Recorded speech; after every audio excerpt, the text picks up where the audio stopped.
Est-ce que tu sais comment naît un désir? Je vais prendre l'exemple du sentiment amoureux. Et je vais faire l'analogie avec la naissance d'un enfant. Donc la naissance de l'enfant coïncidera avec la naissance du désir amoureux. Rappelle-toi une relation que tu as eue avec une personne, comment est-ce que ça a commencé? Ça a commencé par une rencontre. Tu as croisé la route de cette personne, de cet homme ou de cette femme, de cette fille, de ce garçon, tout dépend de l'âge que tu as, et tu as remarqué sa présence, tu as remarqué son existence et tu as imprimé comme ça des souvenirs dans ta mémoire. Mais à ce stade, il s'agit simplement d'une rencontre. Il n'y a pas de sentiment amoureux, c'est simplement de la perception. Tu as perçu son existence.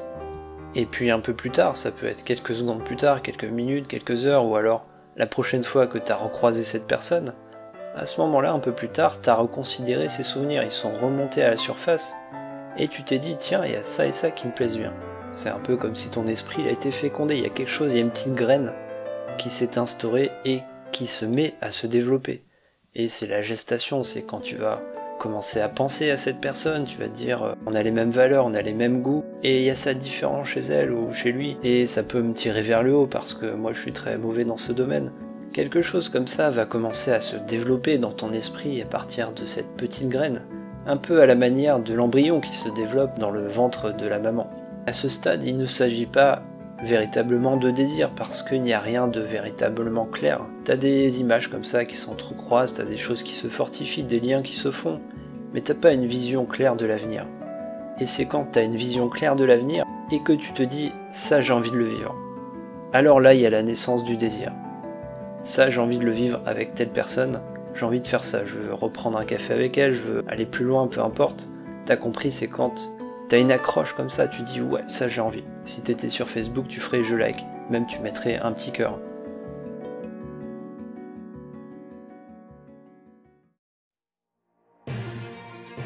Tu as des besoins, tu as des envies, tu as des rêves.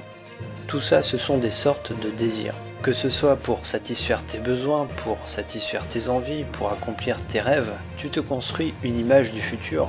Et cette image, tu sais que si tu la vis, si tu vis cette situation potentielle, alors ça te fera bénéficier d'effets positifs. Ou alors ça t'ouvrira des portes, ça te fera quelque chose de bien. C'est ça la définition du désir. C'est quand tu pars d'un point A, c'est ta situation actuelle, et tu veux arriver à un point B. Ce point B, il est abstrait. On peut dire qu'il est plus ou moins concret quand il s'agit d'envie. Par exemple, si tu as très envie d'aller aux toilettes, tu es dans ta situation A ou quelque part tu es un peu en peine. Tu as envie d'aller aux toilettes et chaque seconde qui passe, c'est de la souffrance. Tu as envie d'y aller, tu as envie de te décharger de cette quantité d'eau qui est dans ton ventre et qui va exploser. Et si tu la laisses dans ton ventre, tu pourras même plus en boire davantage et ton corps il a besoin de boire de l'eau. Donc finalement, tu as besoin d'aller aux toilettes. Et tu sais que quand tu iras aux toilettes, tu vas passer d'un état où tu es en souffrance à un état où tu seras plus en souffrance. C'est le principe du soulagement. Et dans cette situation, l'impact il est positif, parce que tu pars d'un état, le point A où tu es en souffrance, et tu arrives au point B où tu n'es plus en souffrance. Donc tu as gagné au change. Et maintenant, si on prend l'exemple du rêve, ça peut être monter ta propre entreprise, écrire un livre ou te sentir un peu mieux en pleine forme dans ton corps, dans ton esprit. Tu pars du point A où ça tu ne l'as pas. Mais tu l'as imaginé, tu as imaginé ton point B. Tu sais que si tu atteins ce point B, ta vie elle sera un peu mieux, tu auras des effets positifs, tu auras des portes qui vont s'ouvrir. Donc tu as une sorte de carotte comme ça que tu as envie d'obtenir. Et à cela s'ajoute l'effet de ta souffrance, parce que finalement c'est un peu comme quand tu as envie d'aller aux toilettes. Tu as ce désir qui s'est matérialisé en quelque sorte dans ton esprit, qui s'est pas encore matérialisé dans le monde réel, et tu as envie qu'il se matérialise, tu as envie de vivre ça. Mais tu ne le vis pas et tu sais pas quand est-ce que tu vas le vivre. Si c'est un rêve, t'es même pas sûr que tu vas le vivre un jour. Donc c'est une sorte de souffrance, c'est une sorte de manque.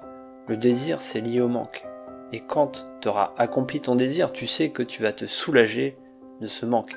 Donc quelque part, si tu accomplis ton désir, tu vas avoir une pierre deux coups. En tout cas, plus ton désir est lointain, plus le manque comme ça s'accumule, plus ton deuxième coup il sera intéressant pour toi. Donc plus tu as intérêt à mettre les bouchées doubles pour l'atteindre. Ou alors, abandonner ton désir, et comme ça, au moins t'es plus en souffrance, et tu peux réorienter ton attention, ton désir vers une autre destination. Et là tu comprends pleinement le sens de la citation de Saint Augustin qui dit que le bonheur, c'est de continuer à désirer ce qu'on possède.